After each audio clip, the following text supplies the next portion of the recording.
But সবচেয়ে খতরনাক কঠিন বিদাত হলো কি আকিদাতে, কথাতে। কথা যেমন আল কোরআন মখলুক, কোরআন মখলুক, আল্লাহর সৃষ্টি। খুবই জঘন্য কথা। এই কথা বললে কেউ মুসলিম থাকবে? থাকবে না। আকিদা যেমন ধরেন শিয়াদের ইমামরা মাসুম, নিষ্পাপ, বরং তারা নবী রসুলদের চাইতে উপরে উঠিয়ে দেয়। সুফিরা যেমন বলে নবী রসুলগণ যখন ইলিমের জগতে সাগরের কিনারায়, তখন ওয়ালিরা চলে গেছে মধ্য সাগরে, কারণ তাদের কাছে জাহিরের সাথে বাতেনি আছে আরো 60,000 বেশি। এই ধরনের যদি আপনি আকিদা বা এই ধরনের কথা পোষণ করেন তাহলে কঠিন ব্যাপার। তার আগে বলবো, একজন মুমিন হিসাবে আপনাকে জানা উচিত আপনার ঘরের কে আর বাইরের কে, আপনার কে জাতীয় দুশ্মন আর কে বিজাতীয় দুশ্মন, কে আপনার দুনিয়া নষ্ট করে রাজনৈতিক ময়দান, আর কে আপনার দিন নষ্ট করে যেটা কি ধর্মীয় ময়দান। নিঃসন্দেহে যারা রাজনৈতিক বা দুনিয়ার ময়দানে আছে এদের চাইতে ডেঞ্জার কারা? যারা ধর্মীয় ময়দানে আছে। কারণ ওখানে দিন নষ্ট হলেও আখিরাত তো নষ্ট হবে না, কিন্তু ওখানে দিন নষ্ট মানে কি? দুনিয়ার ক্ষণিকের কি করবেন আপনি? তাহলে বিদাত মানে কি? বিদাতের দুইটা অর্থ হয়। একটা হলো কি পারিভাষিক অর্থ, যেটা হলো কি নতুন কিছু যেটা এর আগে ছিল না। আরেকটা কি শরীয়তের মাঝে, দিনের মাঝে বিদাত আবিষ্কার করা যেটা আগে ছিল না, সবের উদ্দেশ্যে, আল্লাহকে পাওয়ার জন্য খুব কাকতে মিনতি করে, চোখের পানি ঝরিয়ে, খুব কান্নাকাটি করে, সুর সার দিয়ে, সবাই মিলে বা একাকী, রাত্রির অন্ধকারে, এমন কিছু। তো ইবাদতের ক্ষেত্রে আমরা বিদাতটা বুঝি, হয়তো জিকির রাজকার করে ঝুঁকে ঝাঁকে সবাই মিলে, জানি এটা বিদাত। কিন্তু এই বিদাতটা যদি কেউ আমলি বিদাত করে তাহলে ওই আমলটা শুধু নষ্ট হবে, কিন্তু কেউ যদি আকিদার বিদাত করে তাহলে তার পুরো আমলই শেষ হয়ে যাবে, কোনো আমলই থাকবে না। হতে পারে সে হজ করেছে, ওমরা করেছে, দান খয়রাত করেছে, মসজিদ বানিয়েছে, এতিম অনাথ লালন পালন করেছে। আমাকে একটু গরম পানি দেন গ্লাসে করে। তাহলে বুঝতে হবে বিষয়টা যে আকিদার যদি বিদাত হয়, মানে নতুন জিনিস হয়, সেটা ইমানই নষ্ট, সমস্ত আমলই নষ্ট, জান্নাত যাওয়ার সুযোগই নেই। বাট আমলের যদি বিদাত হয়, হয়তো আমলটা হবে না, হয়তো জাহান্নামে গেলেও সে একদিন জান্নাতে যাওয়ার সুযোগ আছে। আমরা কিন্তু সাধারণত আলোচনা হয় এই আমলি বিদাত নিয়ে, আকিদা বিদাত নিয়ে আমরা আলোচনা করি না। মুরজিয়াদের আকিদা আমল ইমানের অন্তর্ভুক্ত না, ইমান বাড়ে না কমে না। খারিজিদের আকিদা কবিরা গুনাহকারীকে জাহান্নামী, চিরস্থায়ী জাহান্নামী। কেউ যদি কবিরা গুনাহকারী, হয়তো জেনা করে মরে গেল, সুদ খেয়ে মারা গেল, ঘুষ খেয়ে মারা গেল, মিথ্যা কথা বলে মারা গেল, তোবা করলো না, তোবা করলে তো আল্লাহ কবুল করবেন, তাহলে ওই ব্যক্তি চিরস্থায়ী জাহান্নামী। শুধু তাই না, আল্লাহকে তাকে জাহান্নাম দেওয়া উচিত। কি বুঝলেন? আল্লাহর উপরে ফতোয়া, মানে আল্লাহ মিয়ার প্রতি, আল্লাহ মিয়া বলতে এটা উর্দু ভাষাতে মিয়া বলে আল্লাহকে, আল্লাহর প্রতি ওই কবিরা গুনাহকারীকে জাহান্নাম দেওয়া ওয়াজিব। কে ওয়াজিব করছে? এরা খারেজিরা আল্লাহর প্রতি ওয়াজিব করছে। আল্লাহর প্রতি কোনো ওয়াজিব করার সুযোগ আছে? চিন্তা করে দেখেন। তাহলে এই যে আজকে আমাদের বিভ্রান্তি আমাদের মাঝে, এখানে একটা সূক্ষ্ম কথা বলে রাখি, একটু আগে আলোচনা করছিলাম, যদি ফিকহুল আসগার মানে মাসলা মাসাইলে, বিধিবিধানে, আহকামে যদি পার্থক্য হয় তাহলে মাযহাব বলে। ধরি বেতর সালাত ওয়াজিব না সুন্নত মুআক্কাদা? হানাফি মাযহাবে এটা ওয়াজিব, ওকে। অন্যান্য মাযহাবে সুন্নত মুআক্কাদা। এটা কিন্তু ফিকহি মাসালা। কিন্তু ফিকহুল আকবারে যদি হয়, আকীদার বিষয়ে যদি হয়, ওখানে কোনো সুযোগ নাই দ্বিমত করার। ফিকুল আসগারে দ্বিমতের সুযোগ আছে, ফিকুল আকবরে দ্বিমতের সুযোগ নেই। এখানেও যদি আপনি দ্বিমত করেন, তাহলে যদি মাযহাবী পার্থক্য হয়, মানে ফিকি মাসালাতে, তাহলে এটাকে বলা হয় মাযহাব। এটা হানাফি মাযহাব, এটা শাফিঈ মাযহাব, এটা হাম্বলি বা এটা মালিকি একটু মাযহাব। বাট আকীদাই যদি কি আহলুস সুন্নাহ জামাতের আকীদা থেকে ভিন্ন আকীদা হয়, তাকে বলা হয় ফিরকা। কি বলা হয়? ফিরকা। মাযহাবের ব্যাপারে বলতে পারবো না এরা জাহান্নামী, সুযোগ নাই বলার। কিন্তু ফিরকা যদি হয়, বলা যাবে তারা জাহান্নামী। সাতাফতারিকু উম্মতি ইলা 73 ফিরকা কুল্লুহা ফিন্নার ইল্লা ওয়াহিদা। 73 দল হবে আমার উম্মত। কিসে? এই মাযহাবে না, আকীদার মধ্যে। এই জন্য জাবরিয়া বা মুরজিয়া যেটা, বা আশারিয়া, মাতুরিদিয়া, এই যত আকীদার ক্ষেত্রে, শিয়া, রাফিজিয়া, জাহমিয়া, এই যে কি বলে এটাকে, মুতাজিলা আছে না, সব আকীদার। কিন্তু এবং মনে রাখবেন, যতক্ষণ পর্যন্ত বিদাত হবে না আকীদার ক্ষেত্রে, ততক্ষণ পর্যন্ত নতুন একটা ফিরকা তৈরিও হবে না। প্রত্যেকটা ফিরকার মূলে বেদাত তৈরি হয়েছে, তারপরে সে একটা দল তৈরি হয়েছে। তাহলে মাযহাবের ক্ষেত্রে বলতে পারবো না এরা জাহান্নাম, মানে কেউ মনে করেন এখানে হাত বাঁধছে, কেউ নিচে, কেউ বাঁধে নাই, বলবেন জাহান্নামী? বলা যাবে না। বা কেউ বেতনকে ওয়াজিব মনে করলো, কেউ সুন্নত মুআক্কাদা, ঈদের সালাত ওয়াজিব না সুন্নত মুআক্কাদা, আছে না ইখতিলাফ আছে, অনেক ইখতিলাফ আছে এগুলিতে। হজের ফরজ কয়টা? কে বলে 3টা, যেটা আমাদের হানাফি মাযহাবে 3টা বলে। ইহরাম বাঁধা, তাওয়াফ করা, উকুফে আরাফা। সাইকে তারা ওয়াজিব মনে করে না, কিন্তু সঠিক মত সাইও কি ওয়াজিব অন্তর্ভুক্ত। তাহলে এখানে ইখতিলাফ আছে, সুযোগ। তো বলবেন যে তোমরা একটা ফরজকেই বাদ দিয়ে দিয়েছো, এরকম বলা যাবে না। এখানে একটা তরবিয়ত মনে রাখবেন, আহলুস সুন্নাহ জামাতের 4টি মাযহাবের কোন যদি ফিকহি মাসালা হয়, খেয়াল রাখেন, কোন ফিকহি মাসালা হয়, ফিকুল আসগারে বিধিবিধানের মাসালা হয়, এবং সেটা মাযহাবে স্বীকৃত, তাহলে সেটা নিয়ে উচ্চবাচ্য করা যাবে না। ওদের বেতুরি হয় না, ওদের কি বলে সাহুসেজদাই হয় না, অতএব নামাজি বাতিল। আমার অনেক সময় একজন আমাকে জিজ্ঞেস করতেছে যে যদি ইমাম সাহেব মুয়াজ্জিন যদি একামার ডবল ডবল দেয়, আমি উত্তর কি ডবল ডবল দিব?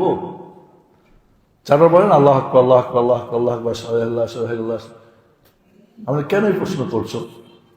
কই শুনেছি এটা ঠিক না, শুনেছি এটা ঠিক না। এটা নিয়ে যাও। কে বলছে তোমাকে? মানে ওর মাথায় ঢুকে গেছে 2 বার মুক্তাদি যদি বলে মুয়াজ্জিন, ও 2 বার বলা যাবে না, 1 বার বলতে হবে। না, 2 বার বললে 2 বারই বলতে হবে। একামাতটাও একটা আযান। কুলু মিসলা মা ইয়াকুল মুয়াজ্জিন, মুয়াজ্জিন যা বলে তাই বলবা।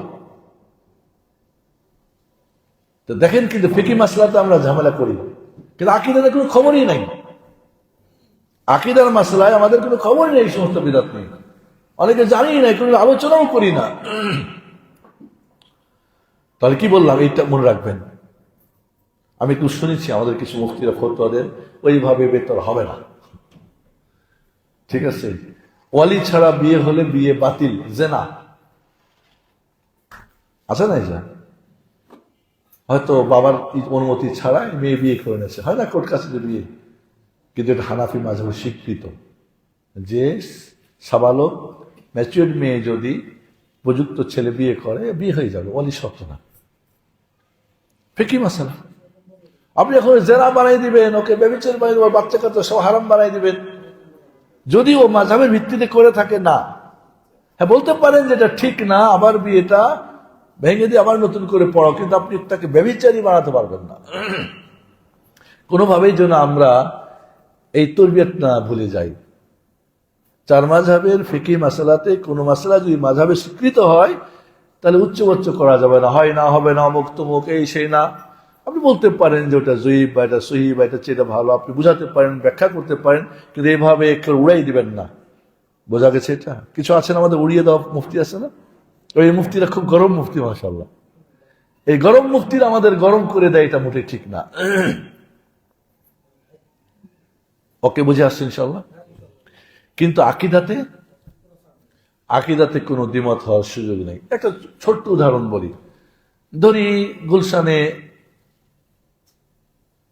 আপনার বাবা আপনাকে 5 কাঠার প্লট দিয়ে গেছে, 10 কাঠার।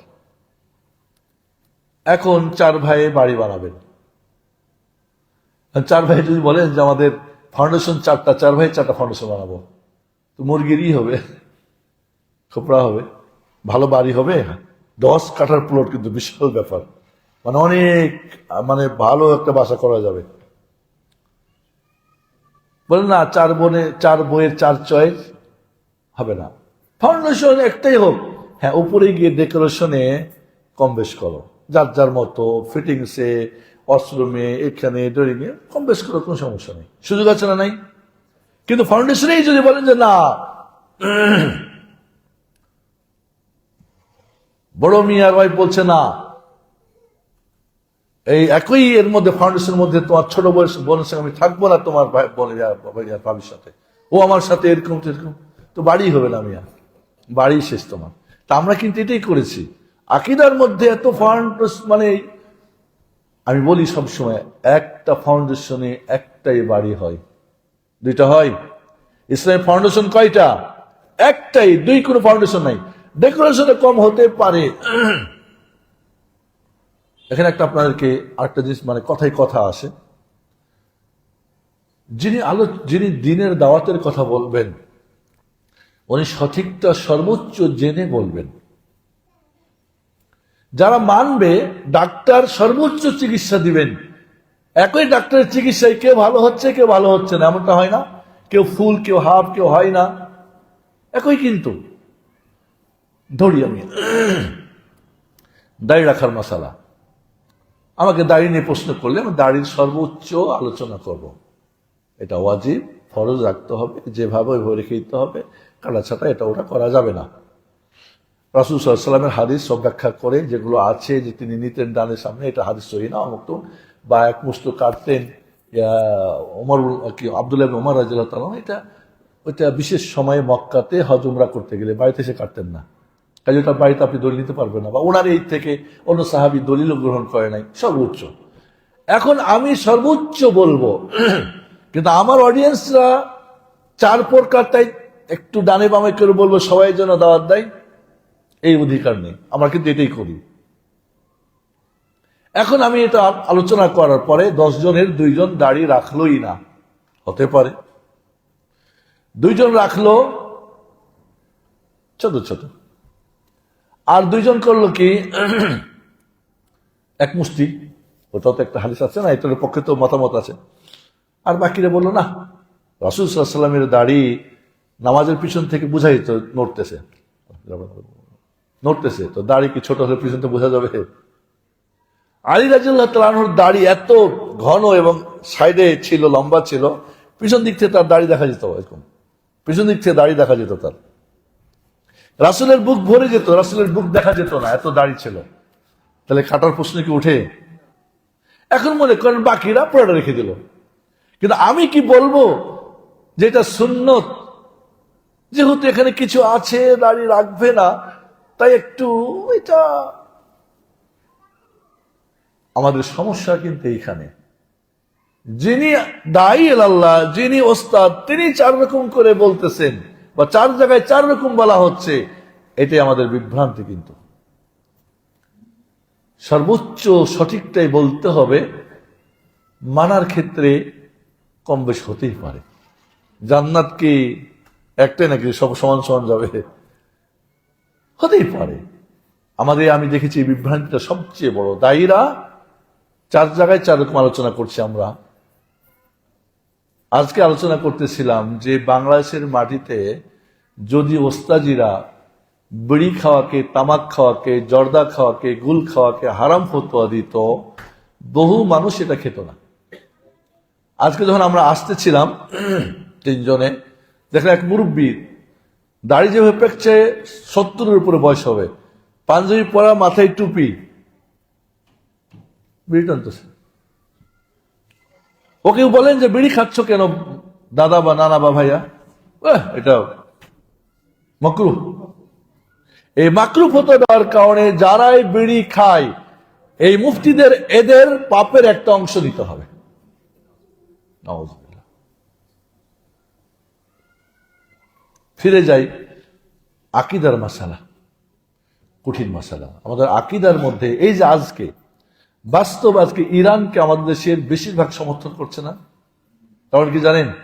আকীদা সম্পর্কে কোনো নলেজ নেই। কারা এরা? এদের জন্ম কি, কি এদের চিন্তা ভাবনা? মাজলুমের পক্ষে। ওই হাসান জামিল নাকি একজন বলছিলেন যে আবু জাহাল আর আবুল হাব দুইজনে মারামারি করতেছে, এখন কে জালেম আর কে মাজলুম। কিন্তু বেরলভী বলবে রাসূলের চাচা যেহেতু আবু লাহাব, রাসূলের জন্মে সে কি আজাদ করছিল, দাসী আজাদ করছিল, তার পক্ষেই হতে হবে। এটা কি আকীদা? এটা কি ইসলাম বলে? কার পক্ষে নেবেন আপনি? এবং দুঃখজনক হলো সত্য, যখন ইরানের এই বাতিল আকীদাগুলি আমরা তুলে ধরছি, তখন আমাদেরকে বলছে এরা কি ইসরায়েল পন্থী, এরা ইসরায়েলের দালাল। সেদিনকে দেখলাম আমাদের ডক্টর মুজাফফর মোহসেন হাফেজাহুল্লাহ বলছেন, সম্ভবত ওনাদের একটা সম্মেলন ছিল, মুজাফফর বিন মোহসেন ইসরায়েলের দালাল বললে আপনার বউ তালাক হয়ে যাবে। এবার বলেন আমাকে যে মুজাফফর বিন মোহসেন ইসরায়েলের দালাল, এবং এতে দাঁড়াবে এই যে আপনার বউ তালাক হয়ে যাবে। বলেন এখন কে কে বলবেন? বলেন, একজন উঠান হাত। কিন্তু আমি বলছি যে ইরানের দালালি করবে,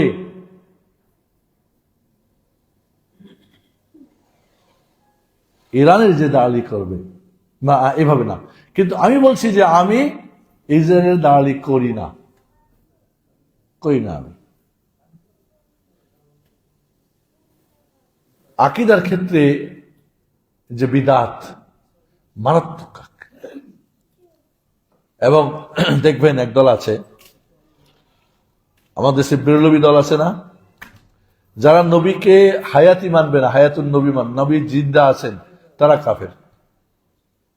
চিন্তা করতে পারেন, নবীকে যারা নূরের মানবে না তারা কাফের, নবীকে যারা গায়েব জানে না ভাববে না তারা কাফের। এগুলি আকীদার বেদাত না? আকীদার মধ্যে কি এগুলি নতুন জিনিস ঢুকে নাই? এই কথাগুলি কি সাহাবাদের জমানায় ছিল, তাবিদের ইমামদের যুগে ছিল? এরাই হলো ফিরকা। একটা কথা বলে রাখি, যদি আমাদের দেশে যারা মাযহাব মানেন, ফিকহি মাসআলাতে হানাফি, তবু অরিজিনাল হানাফি না, এটা ইন্ডিয়া, বাংলাদেশ, পাকিস্তানের দেওবন্দি হানাফি।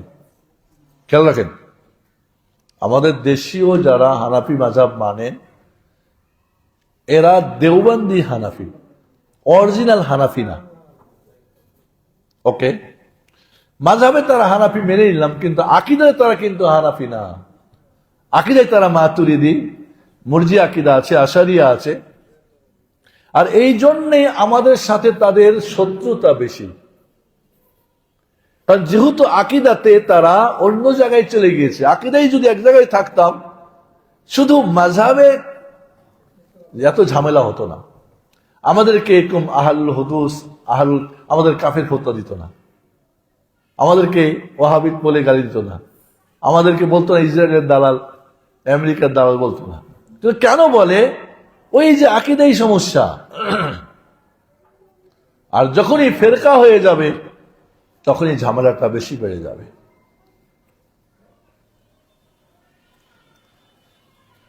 তাহলে আকীদার ব্যাপারটা খুবই গুরুত্ব। আকীদার যে বিদাতগুলো, একদল আছে না যে আল্লাহ রাব্বুল আলামিনের যত সিফাত সবাই স্বীকার করে, নুফাত। একদল আছে না মুশাব্বিহা, আল্লাহকে কি করে তাসবিহ, সৃষ্টির সাথে কি করে সাদৃশ্য করে। একদল আছে না মুআত্তিলা, আল্লাহর গুণগুলিকে কি করে, অর্থগুলিকে বিলুপ্ত করে দেয়। একজন আছে মুজাসসিমা।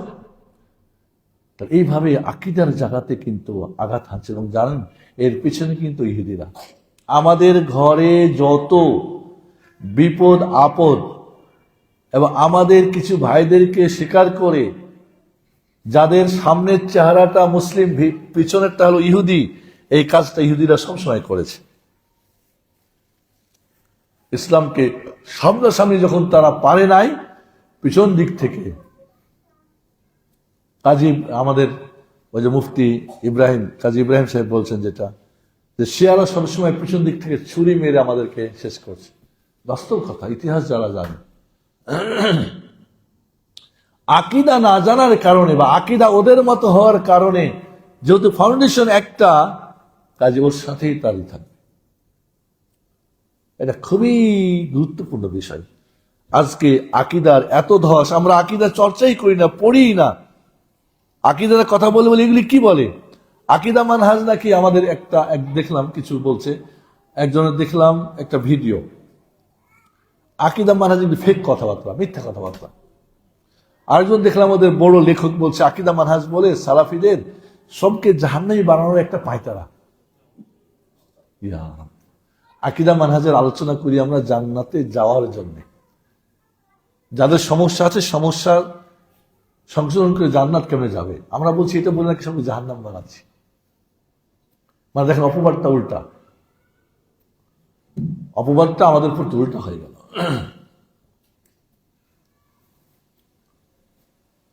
আকীদার বিভ্রান্তি হলে যে আমাদের সাথে তাদের শত্রুতা বেশি। আচ্ছা, ইহুদিদের আর আমাদের আকীদা কি এক? এই জন্য ওরা আমাদের সর্বচেয়ে বড় শত্রু না? আল্লাহ বলছেন না, লা তাজিদান্না আশাদ্দান নাসি আদাওয়াতান লিল্লাযিনা আমানু ইয়াহুদ। মুমিনদের সবচেয়ে বড় শত্রু আপনি অবশ্যই অবশ্যই পাবেন কাকে? ইহুদিদেরকে। এরপরে কাদের কথা বলছেন? ওয়াল্লাযিনা আশরাকু, যারা শিরক করে। আকীদার যত মাসালা সালাফদের থেকে ভিন্ন, সবাই শিরকে পতিত। আপনি কি জানেন এই পৃথিবীতে সবচেয়ে আল্লাহর সঙ্গে শিরককারী কারা? শিয়া রাফেজিরা। মানে আয়াতে ডিরেক্ট না হলে ইনডিরেক্ট কি শিয়া রাফেজিদেরকে মিন করা হচ্ছে। আমি বলছি না, কারণ এই পৃথিবীতে শিরকের যদি আখড়া থাকে, প্রতিটি ব্যক্তি বাড়ি, তাদের মসজিদ, তাদের খানকা, তাদের হোসাইনিয়াত শিরক দিয়ে ভরপুর। তাদের জন্মই হয়েছে তাওহীদকে ধ্বংস করে শিরকে প্রতিষ্ঠা করা এবং সুন্নতকে জবাই করে দাফন কাফন করে সেখানে বিদআতকে প্রতিষ্ঠা করা।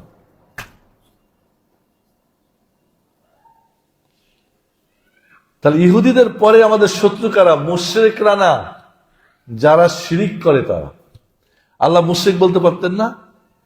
ওয়াল্লাযিনা আশরাকু বলতে অল মুশরিকিনা বলিতে হতো, অল মুশরিকুনা বললে তো হতো না। অল মুশরিকুনা বললে কি হতো জানেন? এগুলা সব বাদ পড়ে দিত। হয়তো কে? তাহলে হিন্দুরা, বৌদ্ধরা, যারা স্বঘোষিত এই অঘোষিত মুশরিকরা এখানে আসতো না। এবং কোরআনুল কারিমে শিরককারীদেরকে ইহুদিদের সঙ্গে যেমন আল্লাহ এক জায়গায় করেছেন, হাদিসে রাসূল দেখেন, ভালো করে বুঝেন। মাজুসি যারা অগ্নি পূজক, এই ইরানি রাফিজিরাই তো অগ্নি পূজক। আজও তারা অগ্নি পূজক করে, আজও তারা বাতি বিভিন্ন অনুষ্ঠানে দেখবেন আলোকসজ্জা করে তারা ইবাদত করে। তাদের কথা রাসূল কি বলছেন? কুল্লু মাউলুদিন ইউলাদু আলাল ফিতরাহ ফাবাওয়াহু ইউহাব্বিদানি আও ইউনাসসিরানি আও ইউমাজ্জিসানি। প্রতিটি সন্তান জন্ম করে ফিতরাতের উপরে, মুসলিম হয়ে। তারপরে যারা বাবা মা ইহুদি হলে তাকে ইহুদি বানায়, খ্রিস্টান হলে খ্রিস্টান বানায়। ইহুদি খ্রিস্টানের সাথে কাদের কথা রাসূল বলছেন? যারা কি অগ্নি পূজক বানায়, বাতি পূজা বানায়, আগুনের পূজা করে যারা। তো ইহুদি খ্রিস্টানের সঙ্গে আল্লাহ রসুল এই মাজুসদেরকে আখ্যায়িত করেছেন। এবং আজও আপনি ইরান যান, বিশ্বাস না হয় যান, ওদের প্রতিটি অনুষ্ঠানে আলোকসজ্জা থাকবে। এবং যে আমাদের দেশে যে শবে বরাতকে কেন্দ্র করে হয় না, আলোকসজ্জা যে হয়, মোমবাতি জ্বালায়, করে না, এটা ওই ঈদের থেকে, শিয়াদের থেকে আসছে, হিন্দুদের দেওয়ালি পূজা থেকে আসছে।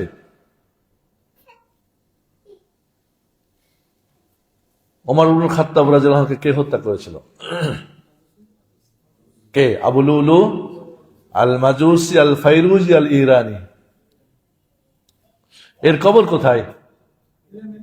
কোথায়? ইস্পাহানে। বাবা সুজাউদ্দিন সাজদেন, বাবা সুজাউদ্দিন, খালি বাবা সুজাউদ্দিন লেখেন, বাবা সুজাউদ্দিন, তাকে বাবা। এবং সুজাউদ্দিন মানে দিনের সবচেয়ে বড় বাহাদুর। সুজা মানে কি? বাহাদুর, বীর বিক্রম। এবং এখানে মাজার, এখানে তারা যাচ্ছে, তার ব্যাপারে তাদের মন্তব্যগুলি শুনেন শিয়াদের। তো সে কত পবিত্র মানুষ। ওদেরকে জিজ্ঞেস করা হয় যে আবু লুলু আল মাজুসি উমর ইবনুল খাত্তাব রাদিয়াল্লাহু আনহুকে যে হত্যা করেছিল। এবং বন্ধুরা, আমরা কিন্তু ইতিহাস পড়ি কি জানেন, যে আবু লুলু মাজুসি একজন বিচার চাইছিল মুগিরা বিন শুবা, তার যে মালিক, তারপরে বড় ট্যাক্স দিয়েছে, দেয় নাই, রাগ করে তাকে মারছে। নো, ওমর ইবনুল খাত্তাব তখন সারা পৃথিবীর অর্ধজাহানের কি খলিফা, আমিরুল মুমিনিন। এমন একজন ব্যক্তিকে একজন ব্যক্তি হত্যা করার কখনোই সাহস করতে পারে না। অবশ্যই এর পিছনে ইহুদি এবং এই মাজুসি ইরানিরা ছিল। এবং তার প্রতি ইহুদিরা এবং এই ইরানিরা প্রচন্ড ক্ষিপ্ত। কারণ কি?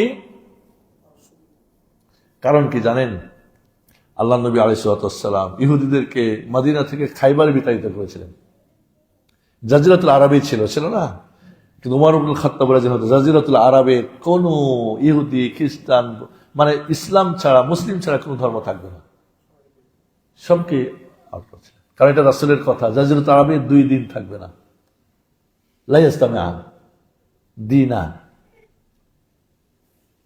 এই হাদিসের ভিত্তিতে উনি নাজরান থেকে এখান থেকে যারা ছিল সবকে আউট করে। ওরা যায় কোথায়? ইয়ামানে। কোথায় যায়? ইয়ামানে। তাহলে এই যে মনে করছেন যে আবু লুলু আল মাজুসি আল ফাইরুজি, এবং তাকে যে পরিকল্পিতভাবে পিছন দিক থেকে তাকে সাহস দিয়ে মারা হয়েছিল, এরই প্রমাণ যে ইরানে তার এখন কি রয়েছে? স্মৃতিশোধ রয়েছে। ইরান তার পিছনে ছিল, ইহুদি তার পিছনে। ইহুদিরা কেন তার প্রতি ক্ষিপ্ত? কারণ তাদেরকে কি করেছে? নির্বাচন, ভাগ বেটার এখান থেকে। ওরা একটা জায়গা পেয়েছিল থাকার। আর পারস্য সাম্রাজ্য কার মাধ্যমে তছনছ হয়েছিল? শুরু হয়েছিল আবু বকরের যুগে, ঠিক না? এরপরে পুরো শেষকার যুগে এই উমরের প্রতি তার জন্য তারা ক্ষিপ্ত, ইহুদি আর এই মাজুসি। এই জন্য তারা অপারেশন করলো কাকে দিয়ে? মাজুসিকে দিয়ে। ওমর ইবনুল খাত্তাব রাদিয়াল্লাহু শহীদ হয়ে গেলেন। ওমর ইবনুল খাত্তাবকে তো বললাম, আরো 6-7 জনকে সে হত্যা করার পরে যখন তাকে মানে করা হয়, মানে ধরা যায় একটা কাপড় বা চাদর দিয়ে, তখন সে নিজে আত্মহত্যা করে। তাহলে সেই যুগে সে আত্মহত্যা করলো, তার কবরটা বা তার মাটি দিয়ে পুঁতে রাখাটা কোথায় হবে? মদিনায় হবে না ইসফাহানে হবে? একটু বলেন, কথা বলেন। তাহলে মদিনায় তার কবরের কোন চিহ্নই নাই, কেউ জানেও না কোথায়। কারণ তো যেহেতু কোন এক জায়গায় তাকে পুঁতে রেখে দেওয়া হয়েছিল যাতে করে এটা পচা দেহ যেন গন্ধ না ছড়ায়, তাই না? তো তার কবর এবং স্মৃতিসৌধ বিশাল মাজার হয়ে গেল কেন ইরানে? এবং কেন সে এত পবিত্র? এই অপারেশনটা তার ব্যক্তির ব্যাপার ছিল না, অবশ্যই ইহুদি এবং এই মাজুসিদের এখানে কাজ ছিল। আচ্ছা, এরপরে উসমান রাদিয়াল্লাহু আনহুকে হত্যা করলো। ওরা কি থেমেছিল? এরা হত্যা করলো কাকে? উসমান রাদিয়াল্লাহু আনহুকে। এই উসমানকে হত্যা করার পিছনে কি? আব্দুল্লাহ বিন সাবা। আব্দুল্লাহ বিন সাবাকে ইহুদির এক জারু সন্তান, বাবা ইহুদি, মা একজন নিগ্র মহিলা, 2 জনের জন্ম। মুসলমানদের মাঝে যেহেতু আব্দুল্লাহ নামটা খুব প্রিয়, তাই আব্দুল্লাহ নাম রাখা হয়। বাপের নাম নাই। সাবা ছিল ইয়ামান রাজধানী, তাই তার বাপ হয়ে গেল সাবা। এবং অবৈধ সন্তানের পরিচয় হবে কি? মার নামে। তাকে আপনি ইতিহাস পড়েন, দেখবেন ইবনুস সাউদা, কালো মহিলার বেটা। ওদের কাছে ছিল আব্দুল্লাহ বিন সাবা। এই আব্দুল্লাহ বিন সাবার নেতৃত্বে 14 জন নিয়ে ওসমান রাদিয়াল্লাহু নির্মমভাবে হত্যা করা হলো। আপনি মনে করছেন এই হত্যার পিছনে ইহুদি এবং খ্রিস্টান জড়িত না? সব সময় আপনি ইতিহাস যদি বুঝেন, কোরআন সুন্নাহ বুঝেন, আপনি সূরা হাসরে যদি যান, সূরা হাসরে 3 গ্রুপের কথা বলা হয়েছে। মুহাজিরদের কথা, আনসারদের কথা, এরপরে ওয়াল্লাযিনা জাউ মিন বাদিহিম ইয়াকুলুন রাব্বানা ইগফির লানা ওয়া লিইখওয়ানিনা সাবাকুনা বিল ঈমান ওয়া লা তাজআল ফি কুলুবিনা গিল্লাল লিল্লাযিনা আমানু ইন্নাকা রাউফ কি ইন্নাকা গফুর রাহিম।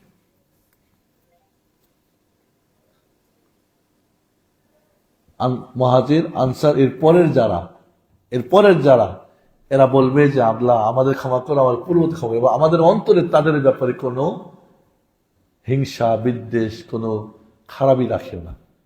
এর থেকে অনেক ওলামারা বলছেন শিয়া রাফিজিরা মুমিনদের ভিতরে না, কারণ মুমিনদের তিনটাই দল।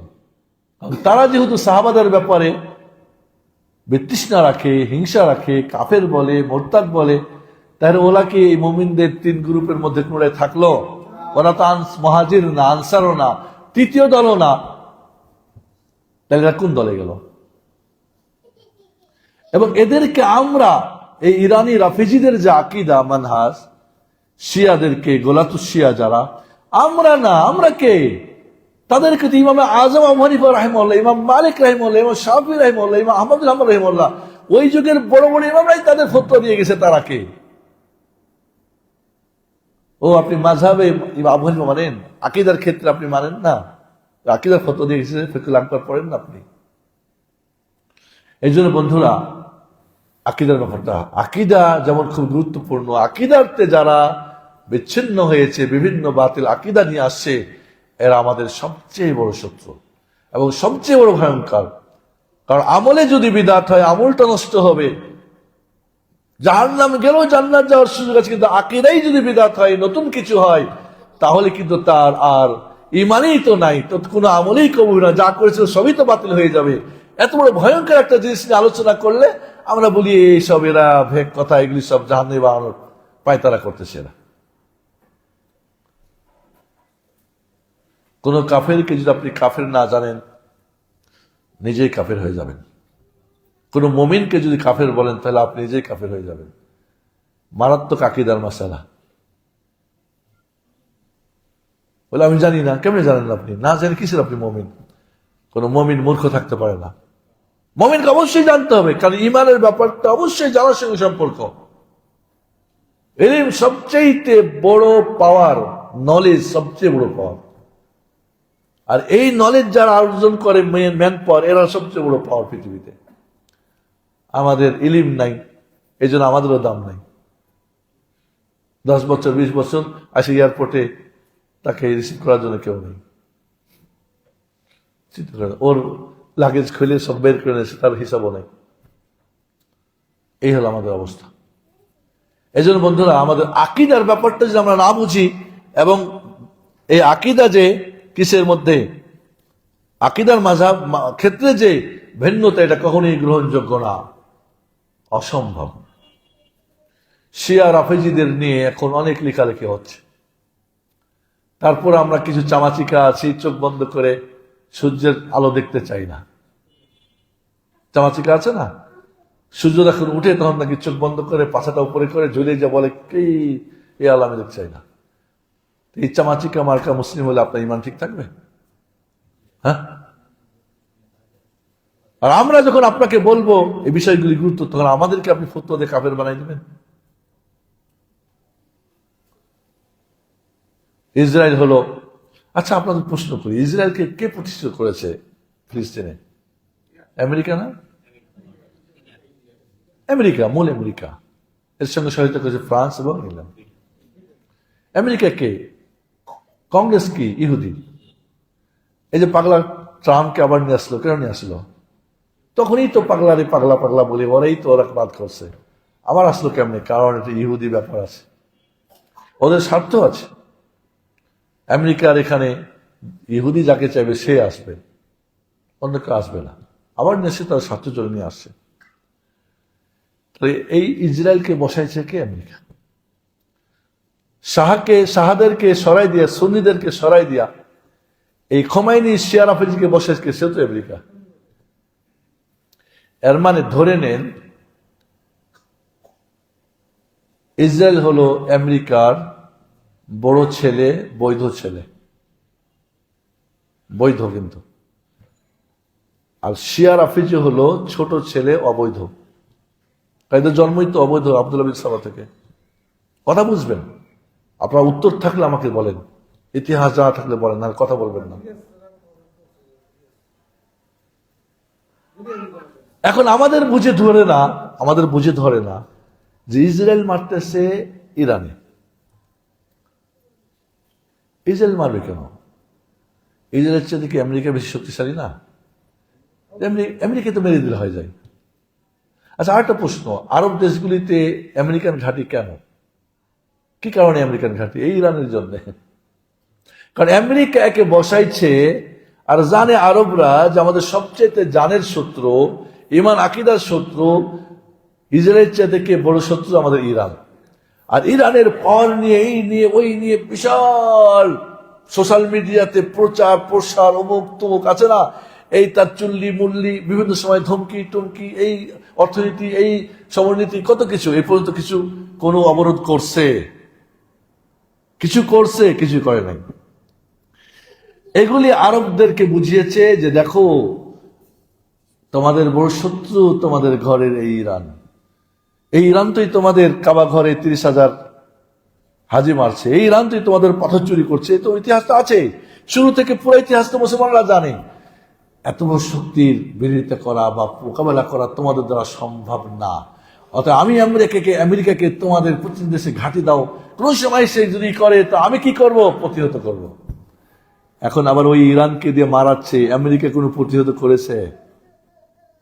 হয়তো করলে কিছু অস্ত্র বিক্রি করছে এবং জানে কয়টা অস্ত্র, এমারতের নাকি শেষ, মানে প্রতিহত করার মতো তার বাবা নাই, ওটাও জানে কয়টা দিয়েছে আর কয়টা মারছে। তাহলে এই আরব দেশগুলিতে আপনারা বলি কেন আমেরিকার ঘাঁটি বানাতে দিয়েছে? ইরান হয়ে আমরা বলি না ইরান এগুলি উড়াইতে চাচ্ছে। আরে বাপ বেটার তামাশা। আমরা এটা বুঝি না যে ইরান এর উপরে ইসরায়েল মারতেছে বা আমেরিকা তার বিরুদ্ধে কথা বলছে, ও তাহলে ইসরায়েলের বন্ধু হয় কেমনে? এইটুকু আমরা বুঝি না। আমি ছোট্ট একটা উদাহরণ দিই আপনাদেরকে। এই কথাগুলি আজকে এই জন্য বলছি যে আকিদার ব্যাপার, ইমানের ব্যাপার, এবং এটা আমাদের বাস্তব অবস্থা খুব জানা দরকার। অনেক বলে এগুলি আলোচনা করে, আর এটাই তো আলোচনা দরকার আগে। আমি বলি যে আমি এতে বলছি, ওই সিলেটের আত্মাক্ষ মসজিদে যদি আমরা বেদাতীদের বিরুদ্ধে, মুশরিকদের বিরুদ্ধে, শিয়ারাফিজদের বিরুদ্ধে, বাতিলের বিরুদ্ধে কথা না বলতে পারি, কারণ আমার আলোচনার পরিপ্রেক্ষিতে কিছু অনলাইনে লেখালেখি হচ্ছিল, তাহলে এই মসজিদ তারা মেরে দেন, ভেঙে চুরমার করে দেন, বোল্ডোজার নিয়ে আসেন, আজকে ভেঙে ফেলেন। কি দরকার এই মসজিদের? সিলেটের মাটিতে এই মসজিদের কোনো দরকার নেই। আমার যারা ভাই, আমার যারা বোন, তাদেরকে যদি আমি না জানাই, তাদের আসল তথ্য না দিই, এবং আমার কারণে তারা ওই দিকে চলে যায়, এই দায় কে নেবে? ছাত্র ফেল করলে দায় কার? সবচেয়ে বড় দায় কার বলেন? টিচারদের। যে টিচার যে সাবজেক্ট পড়িয়েছে, গার্জিয়ানরাও ধরবে, ছাত্ররাও ধরবে, সরকারও ধরবে, জনগণও ধরবে। ধরবে না? তা আমি টিচার যদি আপনার যদি না শিখাই, শিখাবে কে? এগুলো আলোচনা করেন কেন? এটি আলোচনা করা দরকার। আর এখানে আমরা বিভ্রান্ত হচ্ছি। কখনোই আমার একজন আকীদা মানহাজের মানুষ যেন কোনোভাবে, প্রত্যক্ষ পরোক্ষ কোনোভাবে যেন সে ডানে পাবে না যায়, সঠিক জায়গায় যেন থাকে।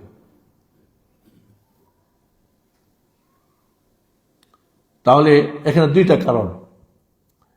একটা হলো এই আরব দেশগুলিকে বোঝানো যে দেখ, এই যে ঘাঁটি বানাতে বলছিলাম, এই দেখো ইরান মারা শুরু করছে। তো ঠিক আছে, যেন বলছিলা, এখন এই ঘাঁটিগুলিতে বম মারিয়ে আরব দেশগুলিকে যুদ্ধে লাগাই দিয়ে আমেরিকা তার আসল যে উদ্দেশ্য, ইসরায়েল স্টেট কায়েম করা মধ্যপ্রাচ্যে, সেটাই করতে চাচ্ছিল। এখন বলবেন যে ইরান আর ইসরায়েল আমেরিকার মধ্যে যারা ঝামেলা কেন? আপনি বলছেন যে তারা এক। কিছু তো আসলকে দিয়ে নাটক করায় এদেরকে দাবায় রাখার জন্য, ভয় দেখানোর জন্য, এক। দুই নম্বর আরেকটা কারণ আছে। ইসরায়েল যেমন চায় ইসরায়েল স্টেট কায়েম করবে, ইরানও চাই তার পার্সিয়ান স্টেট কায়েম করবে মধ্যপ্রাচ্যে। এখন আমেরিকা ব্যবহার করে ইরানকে তার স্বার্থ হাসিলের জন্য। ইরান মাঝে মাঝে সন্তান থেকে বাবা হয়ে যাওয়ার ভূমিকা পালন করে, তখন ওর চোর থাপ্পড় মারে, এই বেয়াদব, তুই এবার কে? আমার স্বার্থে কাজ কর, তোর স্বার্থ না। করাটা কি বুঝে আসছে আপনাদের? হয় না এরকম এক সময়? হয়। একটা পার্টিতে একজনকে নিলেন, হয় না, রাজনৈতিক দলে নিয়ে আসলে আপনার স্বার্থের জন্য, ও ব্যাটা আইসা ওর স্বার্থ চুরি করে, ও আর একটা দল বা আর একটা কিছু করার চেষ্টা করে না, তখন কান মারা দেয় না রাজনৈতিক দলগুলো, দেখেন না? দেখুন স্বাভাবিক বুদ্ধি, কিন্তু আমাদের বিবেকে বুঝে না কিভাবে ইরান ইসরায়েলের বন্ধু হতে পারে, আমেরিকার বন্ধু।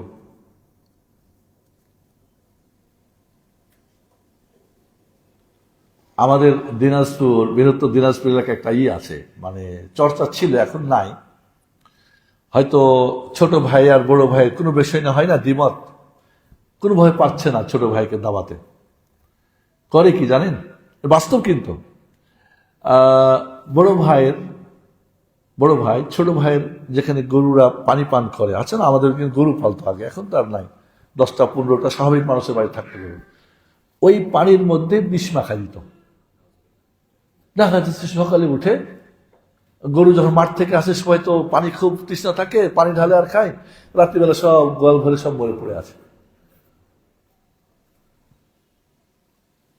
অথবা করে কি, নিজের ওই যে খড়ের পালি আছে, পালা থাকে না, আগুন লাগাই দিয়ে কয় ছোট ভাই আগুন লাগাইছে। অথবা করে কি জানেন, নিজের ছেলের মাথা কাটে, মাথা একটু ফুটাই দিয়ে বলে যে আমার ছোট ভাই এটা ফাটাইছে, দিয়া কেস করে থানাতে। এর চেয়ে জঘন্য করে কি এমনও ঘটনা অনেক আছে, নিজের ওয়াইফকে বাধ্য করে থানায় গিয়ে বলবা যে আমার ছোট ভাই তোমাকে ঘরে এসে র্যাপ করছে। বেচারি কাঁদে, কয় কাঁদবি, কবি না তো তালাক। বুঝলেন তো, মেয়ে মানুষ সব কোর্টে গিয়ে বলে যে, বা থানায় গিয়ে বলে যে হ্যাঁ এই ঘটনা ঘটছে, কেস হয়ে গেল, ওকে জেলে নিয়ে গেল। এই এটাকে বুঝছেন না, বুঝেন নাই? নিজের বেটার মাথা কাটছে কি জন্যে? এর মানে কি ওই বেটা ওর বেটা না? হ্যাঁ, নিজের বউকে দিয়ে ব্যভিচারের ফাঁসাইছে, ওর বউকে বউ না, এটা কি আসলে কে মেনে নাই?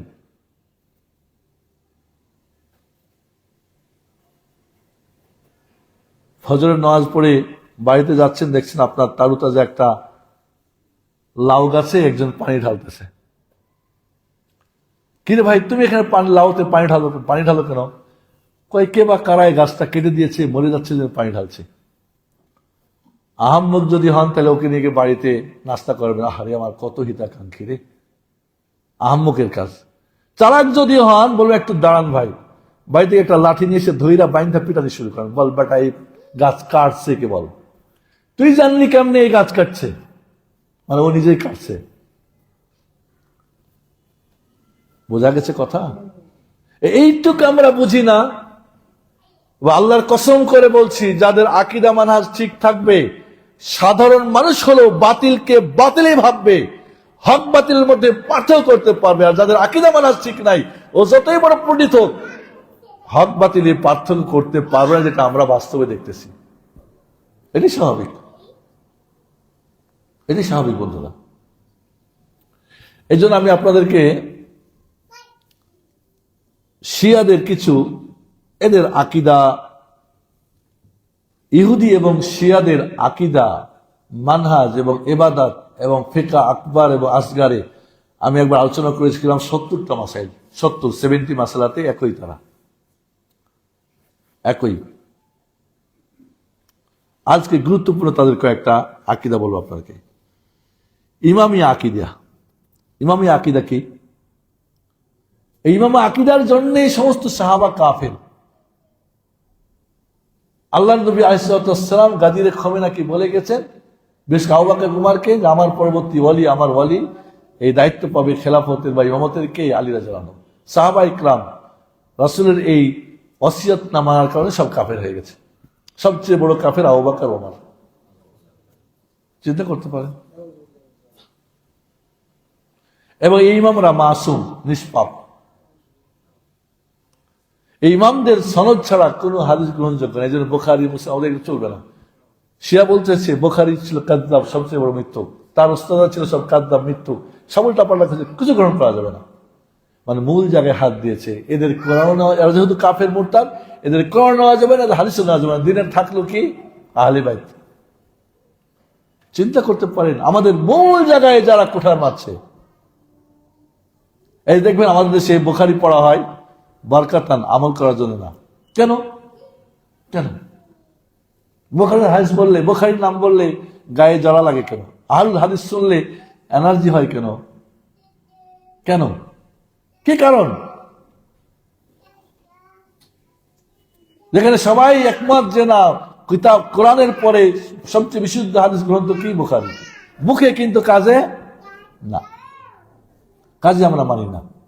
বন্ধুরা, এমনি এমনি হয়নি এগুলো। নবী রাসূলগণ যেমন ভুল করে না, ওদের অলি ইমামরা ভুল করে না। চিন্তা করতে পারেন। এবং তাদের ইমামরা গায়েব জানেন যেমন নবী রাসূলরা গায়েব জানতেন। আল্লাহ ছাড়া অন্য কেউ গায়েব জানতে পারে, জানে, বিশ্বাস করা, মনে করা, সমস্ত উম্মতের চার মাযহাবের সকলের কাছে সে কাফের, সে মুশরিক। এই আকীদায় যারা বিশ্বাসী করে ওরা আপনার বন্ধু হবে কোনো সময়? আবু বকর যদি তাদের কাছে বড় তাগুত হয়, ওমর যদি বড় তাগুত হয়, তাগুত আর জিবতের ব্যাখ্যা কি কোরআনের? তাগুত আর জিবত আছে না আয়াতে? তাগুত মানে আবু বকর, জিবত মানে কি ওমর। নাউযুবিল্লাহ। মা আয়েশা রাদিয়াল্লাহু তাআলা আনহা সাহাবাদের ব্যাপারে তাদের লানত, অভিশাপ। কেউ ইসলাম গ্রহণ করলে রাফেজি ওকে বলে আশহাদু আল্লা ইলাহা ইল্লাল্লাহ, আশহাদু রাসূলুল্লাহ ওয়া আশহাদু আন্না আলিয়ান ওয়ালিউল্লাহ। এর পরে আল্লাহ আনাত আলা আবু বকর, ওমর, উসমান, আয়েশা, খাদিজা, আয়েশা, হাফসা। চিন্তা করতে পারেন, আয়েশাকে তারা বলে ব্যভিচারিণী। খুব দুঃখজনক হলো সত্য, কাসেম সুলাইমানি যখন মারা গেল তার আগে সেই স্পষ্ট সমস্ত সোশ্যাল মিডিয়ায় এসে আমরা মক্কা মদিনা বিজয় করব, মদিনা বিজয় করে আবু বকর ওমরের কবর ভেঙে ফেলবো এবং আয়েশাকে কবর থেকে উঠিয়ে তাকে দোররা মারবো, কারণ সে ব্যভিচারিণী। স্পষ্ট সমস্ত সোশ্যাল মিডিয়াতে, একজনও কিছু লেখে না। আপনি কাকে সমর্থন করেন? যে আয়েশাকে বলে যার পবিত্রতা সপ্ত আকাশের উপর থেকে নাজিল হয়েছে, তাকে আপনি বলেন সে মুমিন থাকে? সে মুমিন থাকে? তার জানাজার নামাজ পড়া যাবে? এই কাসেম সুলাইমানির জানাজার নামাজ পড়েছিল এই হামাসরা কোথায়? এর চত্বরে, বাইতুল মাকদিসের চত্বরে। আমি যেন বলেছিলাম হামাস কার? খ্রিস্টানদের, কি বলে শিয়াদের। আর এর জন্ম দিয়েছে কে? ইহুদিরা। এর জন্মই হয়েছে সুন্নিদেরকে জবাই করার জন্য। ওরা নামে সুন্নি, কিন্তু কোন সুন্নি? আমার দেশ তো সুন্নি আছে না, সুন্নি খাওয়া সুন্নি। আমরা এই আকীদা মানহাজগুলি বুঝি না বন্ধুরা। খবরদার, আপনার ঈমান নষ্ট করবেন না। ইসবিহু মুমিনান ইউমসি কাফিরান, সকালবেলার মুমিন বিকালবেলার কাফির।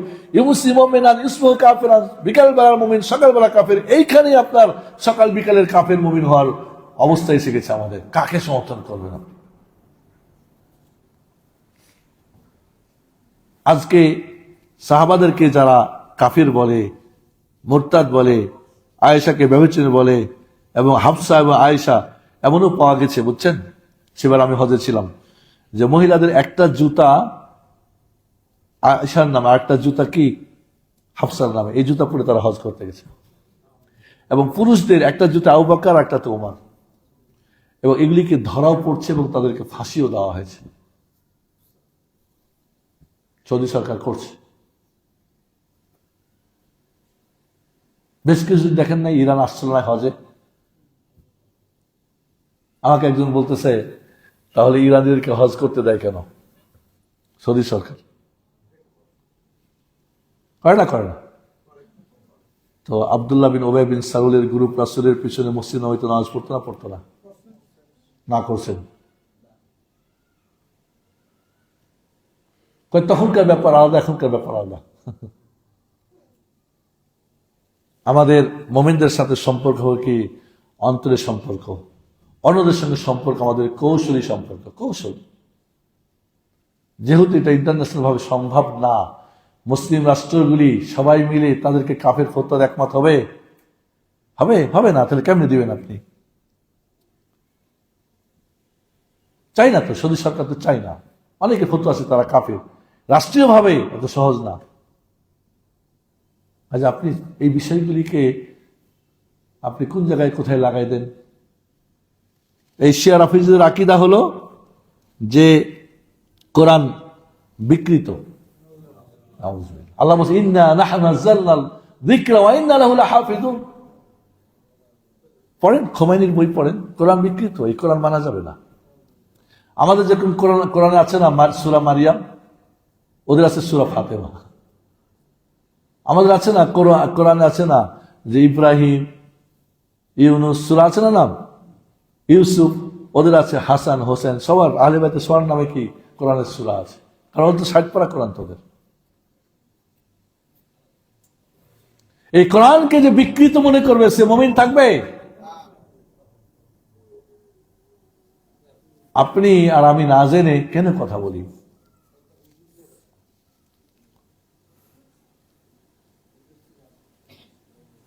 এই তাদের আকীদা হলো যে 12তম ইমাম তাদের মোহাম্মদ বিন হাসান আল আসকারী, তার 255 হিজরিতে জন্ম হয়েছে, 60 হিজরিতে সে কি হয়ে গেছে, উধাও হয়ে গেছে।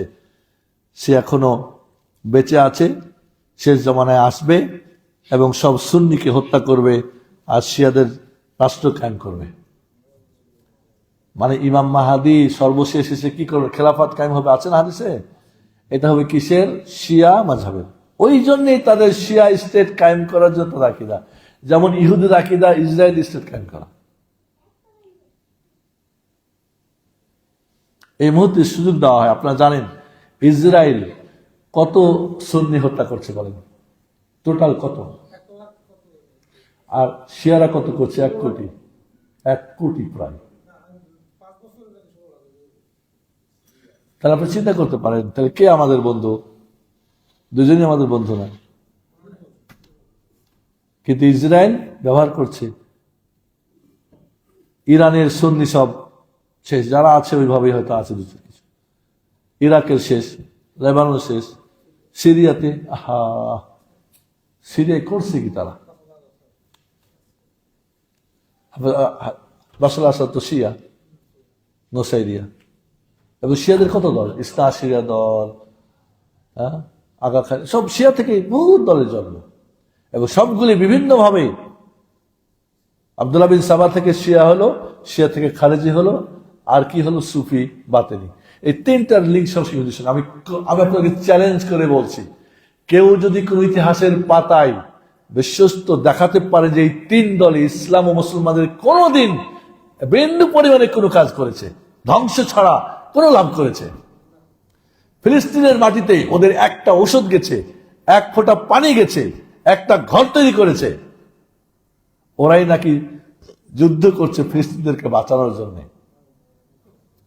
আর সৌদি আরবের পানি, ঔষধ, চিকিৎসা, ঘরবাড়ি, এগুলি কিছুই না।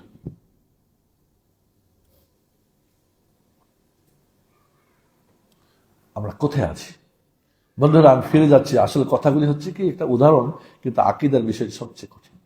আকীদার যে বিদাতগুলি, আকীদায় যদি সমস্যা থাকে, কোনোভাবে আপনার সঙ্গে তার সম্পর্ক, আপনাকে সে ভালো কখনোই জানবে না। শিয়াদের আকীদা হলো আর তকিয়া, মানে ভিতরে একটা বাইরে একটা। যার তকিয়া নাই তার ইমানই নাই। কাবা ঘরের তওয়াফ করলে তো একটা তওয়াফ হয়, আর হোসেনের কবর তওয়াফ করলে 70টা হজের নাকি হয়। শিরক কাকে বলে?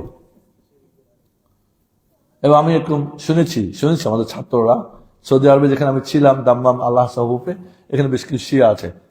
তো 20 বছর চাকরি করে ওকে হজ উমরা করতে দেয় না। কয়েকটি যাবি এতে হজ করতে কারবালা, তো তোকে আমি টাকা ভিসা দিচ্ছি, যা করে। এমন খারাপ না। ওরা দেখবেন একটা পাথরের মধ্যে সেজদা দেয়, পাথরে কি লেখা জানি? এটা কারবালার মাটি, লেখা আছে আল্লাহ, মোহাম্মদ, আলী, ফাতেমা, হাসান, হোসেন। এই পঞ্চায়েত না কি বলে, এই পাক পঞ্জা, এই 5টার উপর সেজদা দেয়। বলে পৃথিবীর সব নাপাক করে দিয়েছে কারা? সুন্নিরা আর ইবলিস শয়তানরা। কাজে এই পাক এখানে সিজদা না হলে সেজদাই হবে না। তো এই 5 জনকে সেজদা করা, আর যারা বলে যে আল্লাহকে সেজদা করি, আল্লাহর কদম কি কুদরতি পাকে সেজদা করি, কোত্থেকে আসছে এগুলি?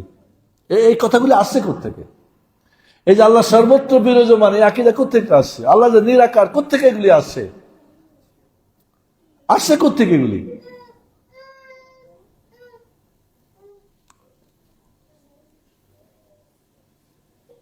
কাজে আজকে আমি তাদের সবকিছু বলতে চাচ্ছি না, কিন্তু এটুকু আপনারা বলি যে শিয়া রাফেজিদের ব্যাপারে আমাদের কোনোভাবে যেন ভুল ধারণা না থাকে। এদের কুফরি এবং শিরক সুস্পষ্ট দিবালাকের মতো।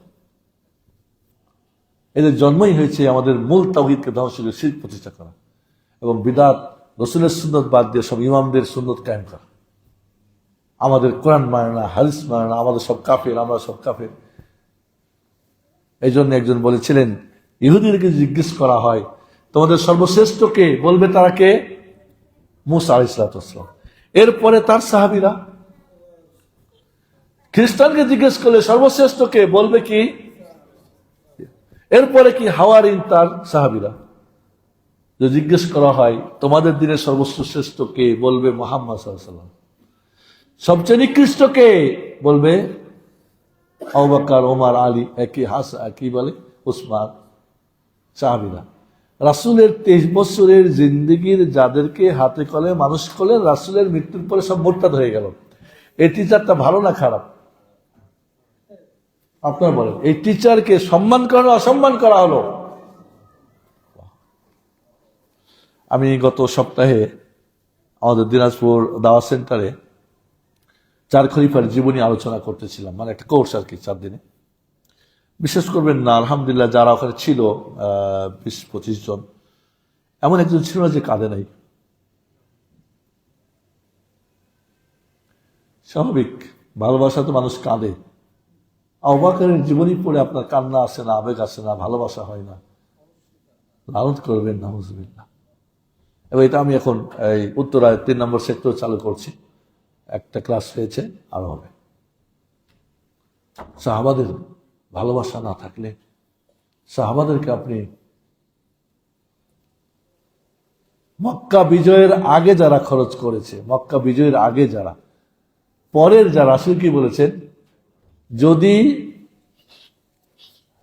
উহুদ পাহাড় সমান স্বর্ণ খরচ করো তো ওদের খরচের মুদ, মুদ বলা হয় 250 গ্রাম, কত?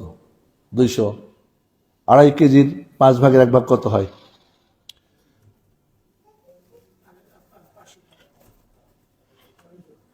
250 বা এর চেয়ে কম, এর অর্ধেকও হবে না।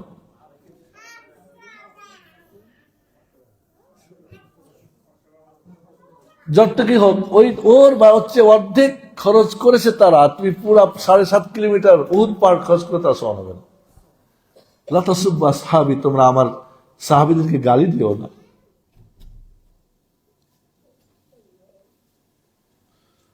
আবু বকরকে যারা লানত করবে, ওমরকে লানত করবে, ওসমানকে লানত করবে, আব্বাস বিন আব্দুল আব্বাসকে লানত করবে, সাহাবীদের কাফের বলবে, আবু হুরায়রাকে, ইমাম বুখারীকে কাযযাব বলবে, তার টিচারদেরকে বলবে তারা মিথ্যুক। এদের সঙ্গে আপনারা হাসন নাসর চান? হ্যাঁ,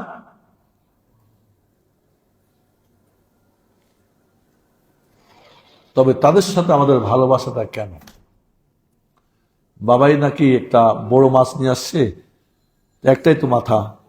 খাওয়ার সময় ছোট ভাই আর বড় ভাই দুইজনেই বালক আর কি। বড় ভাই বলে আমাকে মাথাটা দিবে, ছোট ভাই বলে আমাকে দিবে। দুইজনে, বড় ভাই বলছে আমি বড় সন্তান, ছোট ভাই আমাকে বেশি আদর করে। শেষমেশ মা তো পড়ছে বিপদে, তো বাবার প্লেটে মাথাটা দিয়েছে। এখন ছোট ভাই বড় ভাইকে বলে, ভাইয়া দেখছো, যার সঙ্গে যার ভালোবাসা, যার সঙ্গে যার ভালোবাসা তার সঙ্গে দুনিয়ায় হবে, আখিরাত আপনার হাসর। আলমারউ মা মান আহাব, আলমারউ মা মান আহাব, যাকে ভালোবাসবেন তার সঙ্গে আপনার কিয়ামত হবে। চান আপনারা যারা সাহাবাদেরকে লানত করে, কাফের বলে, কোরআন বিকৃত বলে, মা আয়েশাকে ব্যভিচারী বলে, তাদের সঙ্গে আপনার হাসর নাসর হবে? নাউজুবিল্লাহ। এই জন্য বন্ধুরা, আকীদার ক্ষেত্রে যারা আল্লাহর সিফাত মানে না, আসমা মানে না, এটা করে ওটা করে, বিভিন্ন ধরনের বাতিল আকীদা, আমাদের যত দল, ওরা কিন্তু আসছে ফাউন্ডেশনে আঘাত করার চেষ্টা করছে। মূল ফাউন্ডেশন যখন 2টা হয়েছে, তখন ভবন 2টা হয়েছে। ওইখান থেকে আমলের ক্ষেত্রে আসছে। আমলে তখনই বিদাত ঢুকছে যখন আকীদার মধ্যে কি বিদাত ঢুকছে। যত দল, যার যত বেশি আকীদার মধ্যে জঘন্যতা, তার তত আমলে জঘন্য। কিছু দেখবে সব বেদাত ছাড়া ও সুন্নত বুঝেই না, শিরিক ছাড়া সে তাওহীদ জানেই না, ও জাল হাদিস ছাড়া জয়ীফ ছাড়া সহিহ ওর চোখে ঢুকেই না, সালাফদের কথা তার মুখেই আসে না, শুধু অমুক তুমুক এই সেই কি হলো না হলো। এই জন্য বন্ধুরা আমি আপনাদেরকে সতর্ক করতে চাই। এবং রাসূল সাল্লাল্লাহু আলাইহি ওয়াসাল্লাম, আপনারা জানেন রাসূল সাল্লাল্লাহু আলাইহি ওয়াসাল্লাম যে একবার ফিতনা নিয়ে আলোচনা করলেন কোন পর্যন্ত বলেন তো?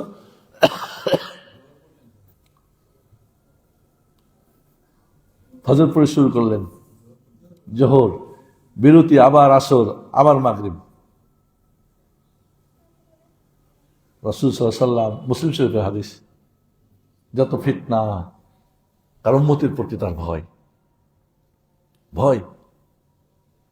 তার গুমরা আলেম থেকে ভয়। না খাবো মা খাফা আলেক আইমাতিল মুদিল্লিন, গুমরা আলেমদের থেকে তোমাদেরকে ভয় করি। লাগাইরুদ দাজ্জাল, এরা দাজ্জাল না কিন্তু দাজ্জালের চেয়ে ভয়ঙ্কর করে আলেমরা। আলেমের লেবাস পরে আপনাকে ধোকা দিচ্ছে, ভয়ঙ্কর এরা। এবং মুনাফেকের চাটুকতা এবং মুখের খুব বর্ণনা, জাদুকর বর্ণনা, এদের থেকে তোমাদের ভয় করি। মুনাফিকরা দেখবেন কথায় খুব পড়তে হবে, এটা আসলে ভবিষ্যৎবাণী। আসুন বন্ধুরা, আমি আপনাদের চাই, আমার কথা একটা বিশ্বাস করা দরকার নেই, লেখাপড়া করেন। বাংলাদেশের 2টা বই বাংলাদেশে পাওয়া যায়, শিয়াদের অজানা ইতিহাস, আমাদের ছোট ভাই আব্দুল মালিক এখন মদিনা ইউনিভার্সিটিতে সিরাত মানে রাসূলের জীবন কি বলে তারিখ ইতিহাস নিয়ে লেখাপড়া করেছে, অনার্স মাস্টার্স করেছে, এবং এখন সে সৌদি আরব কিং খালিদ ইউনিভার্সিটিতে পিএইচডি করতেছে এর উপরই। শিয়াদের অজানা ইতিহাস, অল্প দাম, বই একটা নিন। আর একটা বই আমাদের ভাইদেরকে 2টা করে, মনে হয় 520 টাকা করে 2টা বই, একটা মোটা একটা চিকন, পড়েন, যাচাই বাছাই করেন। আমার কথা বিশ্বাস করা দরকার নাই, দেখেন তাদের কি আকীদা, তাদের কি বিশ্বাস। কোনোভাবেই তাদের সঙ্গে আমাদের কোনো সম্পর্ক চলে না। রাজনৈতিক যেগুলি মায়ের পেছে হচ্ছে সেটা আপনারা বুঝাইছি যে কেন হচ্ছে এগুলি। একেবারে ইসরায়েল উড়াই দিল কাকে? ইরানকে। ইরান নাকি ইসরায়েলকে উড়াই দিল, আমরা দেখলাম ইউটিউবে, আমরা দেখলাম সব। এরপরে ট্রাম্প পাগলা কি বললো, কয় স্কুলের 2 ফ্রেন্ড চিলড্রেন একটু মারামারি করছে আর কি। পাগলা বলছেন যাতে মাতাল পা তালে ঠিক। এখন চাইছিল আরবদের সাথে ইরানকে দিয়ে যুদ্ধ করে ইসরায়েল আর এই আমেরিকা এখানে করতে। এরা কত মায়ের খেয়ে জানেন, দেখেছিলাম কত ট্রিলিয়ন লস, তারপর কিছু করে নাই। কেন করে নাই? প্রায় 40,000 হাজি উমরাকারীরা বিপদে পড়ছে এই সব নিয়ে। যারা ট্রানজিটের টিকিট ছিল তাদের এই বিপদ পড়ছে। দাম্মামের ডাইরেক্ট ফ্লাইট, আমার ওয়াইফ 3 তারিখে ফ্লাইট ছিল, ক্যান্সেল। এখন হিসাব করে দেখলাম যে 1 মাস পরে সিরিয়াল আসবে, তাও হবে কিনা।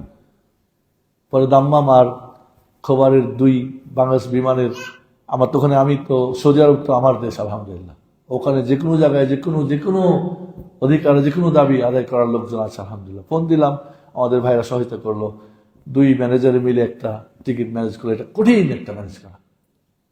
6 তারিখে আসতে পারলো রিয়াদ হয়ে। কত মানুষ বিপদে, এগুলো আপনি চোখে দেখেন না। এত শিয়া প্রীতি কেন, এত ইরান প্রীতি কেন? কেন আপনার আকীদা নষ্ট?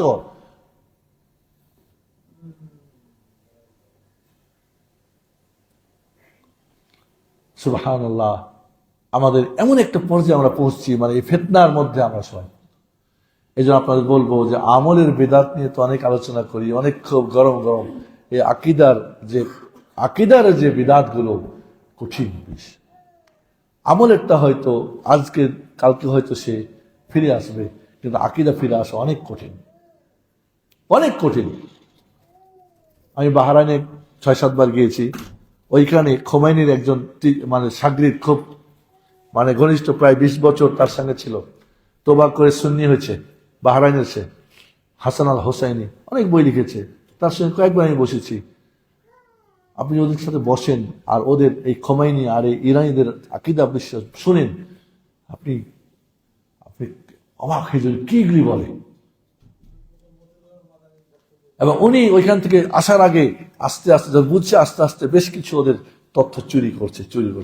ওনার বাড়িটা সবসময় পুলিশ পাহারা দেয়, যেখানে যায় মানে আর্মিরা পাহারা দিয়ে নিয়ে যায়। বাহরাইন সরকার তাদের কি করে আপনারা জানেন না যে আমাদের বাংলাদেশে এক মুয়াজ্জিনের জিহ্বা কেটে দিয়েছিল এই শিয়া, বাহরাইনের শিয়ারা। কেন বলেন তো? কারণ আজানে কেন সে বলে না আশহাদু ওয়া আশহাদু আন্না আলিয়ান ওয়ালিউল্লাহ, কেন বলে না? বেটা বলবি না কেন? ওই যে জিহ্বা শোনেন আপনারা বাংলাদেশে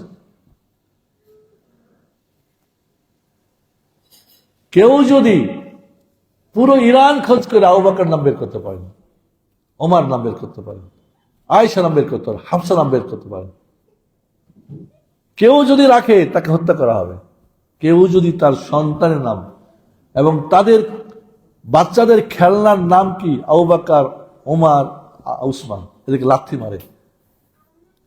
ওদের কুত্তাদের নাম রাখে আবু বকর, আমরা রাখি না লুলু, আমরা রাখি না কুকুরের নাম রাখি না, বাড়িতে যারা কুকুর রাখি কি যেন ভুলু, লুলু, কিছু রাখি না, ওরা নাম রাখে আবু বকর, ওমর, উসমান, আয়েশা, হাফসা। ইমাম আবু হানিফা রাহিমাহুল্লাহর কবর খুঁড়ে তার হাড়গুটি বের করে এখানে কালো কুত্তাকে কবর দিয়েছে এবং এটাকে শৌচাগার বানাইছিল। বরফির আব্দুল কাদের জিলানী রাহিমাহুল্লাহর কবর খুঁড়ে উঠাই ফেলে যেখানে কালো কুত্তার কবর দিয়ে রাখছে।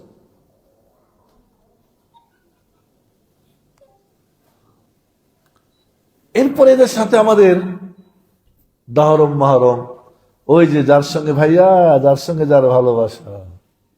এই ভালোবাসা কিসের জন্য? এই আকীদার জন্য। এই জন্য বন্ধুরা, আমার আজকে বাজার থেকে আলোচনা ছিল বিদাত নিয়ে, কিন্তু দেখলাম যে বিদাতের এই যে ভয়ঙ্কর পাঠটা আকীদার, এটা আমরা বুঝি না, মনেই করি না। আমরা অনেক সময় বেদাতীদের এই আমলগুলি নিয়ে খুব ব্যস্ত হই, আকীদার বেদাত নিয়ে কথা বলি না, জানিও না। আল্লাহ সুবহানাহু ওয়া তাআলা যেন আমাদের আকীদা মানহাজ থেকে আমরা চ্যুত হতে চাই না। আকীদা মানহাজ কি? আপনাদেরকে ফিনিশিংটা বলবো। আকীদা হলো আশহাদু আল্লা ইলাহা ইল্লাল্লাহ, মানহাজ হলো কি? আশহাদু আন্না মুহাম্মাদুর রাসূলুল্লাহ। আচ্ছা, আমাদের জীবনের টার্গেট কি? সঠিক ইবাদত করে আল্লাহর সন্তুষ্টি অর্জন, দুনিয়ায় শান্তি, পরকালে মুক্তি। বলেন তো আমার সঙ্গে, আমাদের টার্গেট কি?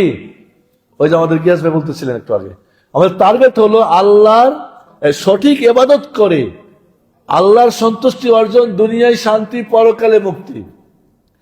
এই সঠিক ইবাদতের জন্য দরকার আকীদা আর মানহাজ। আকীদা মানে কি? আশহাদু আল্লা ইলাহা ইল্লাল্লাহ মানে কি? মাবুদ আল্লাহ, আপনি আপনার কাজ ইবাদত করা, ভালো কাজ করা, পাপের কাজ ছাড়া। মানহাজ মানে কি? আশহাদু আন্না মুহাম্মাদুর রাসূলুল্লাহ, তাওহীদুল রিসালাহ মানে আপনি একজন মুত্তাবি, অনুসরণকারী, আপনার মাতবু, অনুসরণীয় কে? মুহাম্মদ সাল্লাল্লাহু আলাইহি ওয়াসাল্লাম। আপনার কাজ ইত্তেবা করা। আমার সঙ্গে বলেন তো, মাবুদ, ইবাদত, আবদ, এটা হলো আশহাদু আল্লা ইলাহা ইল্লাল্লাহ। আশহাদু মুহাম্মাদুর রাসূলুল্লাহ কি বলেন? মাতবু, অনুসরণীয় কে? মুহাম্মদ সাল্লাল্লাহু আলাইহি ওয়াসাল্লাম। ওকে ছিল মাবুদ, এখানে মাতবু। আমার কাজ কি? ইত্তেবা করা, অনুসরণ করা। আর আমি মুত্তাবি, অনুসরণকারী, মুবতাদি না, বিদআতকারী না। এই দুইটা যদি ঠিক হয়ে যায়, ইবাদত ঠিক হয়ে যাবে। ইবাদত ঠিক হয়ে গেলে আপনি সিরাতে মুস্তাকিমে চলবেন, জান্নাতের পথে চলবেন, আপনি পথে থাকবেন। আর এই দুইটা ঠিক না হলে আপনি মতে চলে যাবেন। যত মত সব জাহান্নামী, যত মত আকীদার ক্ষেত্রে সব জাহান্নামী, ফিকহের ক্ষেত্রে না, কিন্তু ফিকহের মত আছে না, আকীদার ক্ষেত্রে যত মত সব জাহান্নামী, আর যারা পথ তারা জান্নাতি। আল্লাহর কাছে চাচ্ছেন না দৈনিক ইহদিনাস সিরাতাল মুস্তাকিম সিরাতাল লাযিনা আনআমতা আলাইহিম, এটা হলো পথ। আমরা কি পথ মানি না মত মানি? বেশিরভাগ মানুষ গায়রুল মাগদুব আলাইহিম দলিল হলো কি? মত। এই মতে আছি, পথ চাচ্ছি, কিন্তু আছি মতে। মত ছেড়ে দেন, জাহান্নামের পথ ছাড়েন, জান্নাতের পথ ধরেন। জাহান্নামী মত ছাড়েন এবং জান্নাতি মত, এই পথ ধরেন, সিরাতুল মুস্তাকিমে চলেন। খালাস, পুরো ইসলাম হলো এখানে, আকীদার মানহাজ। এই দুইটা ঠিক না থাকলে আপনি আপনার কিছু হবে না। আপনি নামাজ পড়ে, রোজা করে, হজ করে, যাকাত দিয়ে, আর মাদ্রাসা করে, অমুক করে, তো কোনো কাজ হবে না। এই দুইটা ঠিক না হলে কোনো আপনার ফায়দা নেই। আল্লাহ সুবহানাহু ওয়া তাআলা যেন আমাদেরকে সঠিক আকীদা এবং সেই মানহাজের উপরে আল্লাহ কবুল করেন। যারা এর বিপরীত, তাদের সঙ্গে আমাদের কোনো বন্ধুত্ব, লেনদেন, ভালোবাসা কিছুই নেই। ওদেরকে আমরা চাই না দুনিয়াতে, চাই না আখিরাতে, চাই না আমরা। এই জন্য বন্ধুরা, লাস্টে বলবো, বলেন, হে আল্লাহ, আমরা তোমাকে ভালোবাসি, তোমার রাসূলকে ভালোবাসি, আবু বকরকে ভালোবাসি, ওমরকে ভালোবাসি, ওসমানকে ভালোবাসি, আলীকে ভালোবাসি, আহলে বাইতের সকলকে ভালোবাসি, রাসূলের স্ত্রীদেরকে ভালোবাসি, সমস্ত সাহাবীদেরকে ভালোবাসি, সমস্ত তাবিদেরকে, তাবিদেরকে, আইম্মাদেরকে, ইমামদেরকে, মুহাদ্দিসিন, মুফাসসিরিন যারা ছিল, আহলুস সুন্নাহ জামাতের যারা, সকলকে আমরা ভালোবাসি আল্লাহ। এবং আমরা এই ভালোবাসার মাধ্যমে দুনিয়ায় তাদের সঙ্গে থাকতে চাই এবং আখিরাতে তোমার নবীর আশেপাশে জায়গা চাই এবং তার সুপারিশে ধন্য হয়ে জান্নাতুল ফিরদাউস চাই ইনশাআল্লাহ। আল্লাহর নবীর কাছে একজন সাহাবীকে বারবার ধরে নিয়ে আসা হয় আর মদ পান করার জন্য জুতা পিটা করা হয়, ওই থাপ্পড় দেয়, ওই খেজুরের ডালটাল দিয়ে মারে। মানে রাসূলের যুগে 50টা মারা হতো এইভাবে, ঠিক আছে? তো বারবার নিয়ে আসা হয়, একজন সাহাবী রাগ করে তার প্রতি লানত করে, লানাতুল্লাহ আলাইহি, বারবার আসে আর রাসূলের এখানে এসে ঝামেলা করে। আল্লাহ নবী বললেন, তোমরা তাকে লানত করো না, শয়তানকে ওর উপরে সাহায্য করো না। আমার এই সাহাবী আল্লাহ এবং তার রাসূলকে ভালোবাসে, মদপান করে কিন্তু সে আল্লাহ এবং রাসূলকে ভালোবাসে। আনাস বিন মালিক বলছেন না যে আল্লাহ নবী বললেন যে যার সঙ্গে যার হাসদ, যার সঙ্গে যার মহব্বত, তার সঙ্গে তার কিয়ামত। আসলে একটা কথা বাংলা, এটা হাদিসের অর্থ, যার সঙ্গে যার মহব্বত তার সঙ্গে তার কিয়ামত। আনাস বলছেন, সেই দিন আমরা মদিনায় সবচেয়ে আনন্দিত হয়েছিলাম। আমি আল্লাহকে ভালোবাসি, রাসূলকে ভালোবাসি, আবু বকরকে ভালোবাসি, উমরকে ভালোবাসি। তাদের মতো আমার আমল নেই, কিন্তু আমি তাদের সঙ্গে জান্নাত পেতে চাই। সাহাবীদেরকে ভালোবাসা ইমানের অঙ্গ, ইমানের অংশ। তাদের ঘৃণা করা কুফরের আলামত। এত বড় একটা সুস্পষ্ট আকীদাকে, মানহাজকে আমরা জানি না, বুঝি না। আমরা কোথায় কি বলি না করি, কি লিখি না লিখি।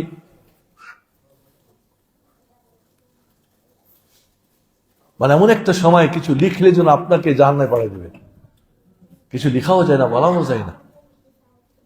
আল্লাহ সুবহানাহু ওয়া তাআলা আমাদের এখানে যারা উপস্থিত আছে, আল্লাহ আমাদের সকলকে তুমি কবুল করে মাফ করে দাও।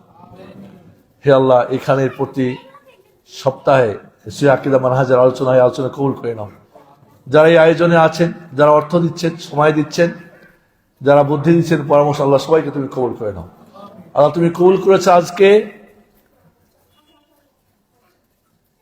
এই স্কুলের অডিটোরিয়াম রুমে, তুমি কবুল করে আমাদেরকে জান্নাতে ইনশাআল্লাহ আমরা দেখা করতে চাই। আমরা সেই আখিরাতে একসাথে থাকতে চাই। আমাদের যারা এখানে অসুস্থ আছে তাদের সুস্থ করে দাও। যারা বিভিন্নভাবে সমস্যায় জর্জরিত, সমস্যা দূর করে দাও। এইখানে যে সমস্ত গার্জিয়ান তাদের ছেলে মেয়ে দিয়েছেন, আল্লাহ তাদের ছেলে মেয়েদের সেই লক্ষ্য উদ্দেশ্যে পৌঁছার তৌফিক দান করুন। আল্লাহ যে সমস্ত টিচাররা আছেন এখানে, সকলকে সুন্দর মতো আমানতের সাথে দায়িত্ব পালন করার তৌফিক দান করুন। যারা পরিচালনা আছেন, আল্লাহ তাদের সঠিকভাবে পরিচালনা করার তৌফিক দান করুন। এই ধরনের আলোচনা, এই ধরনের আরো সঠিক আলোচনা করা বাংলার মাটিতে আমাদের আরো সুযোগ করে দাও। আমিন। ওয়া সাল্লাল্লাহু আলা নবিয়িনা মুহাম্মদ ওয়া আলা আলিহি ওয়া সাহবিহি আজমাইন। আসসালামু আলাইকুম ওয়া রাহমাতুল্লাহি ওয়া বারাকাতুহু।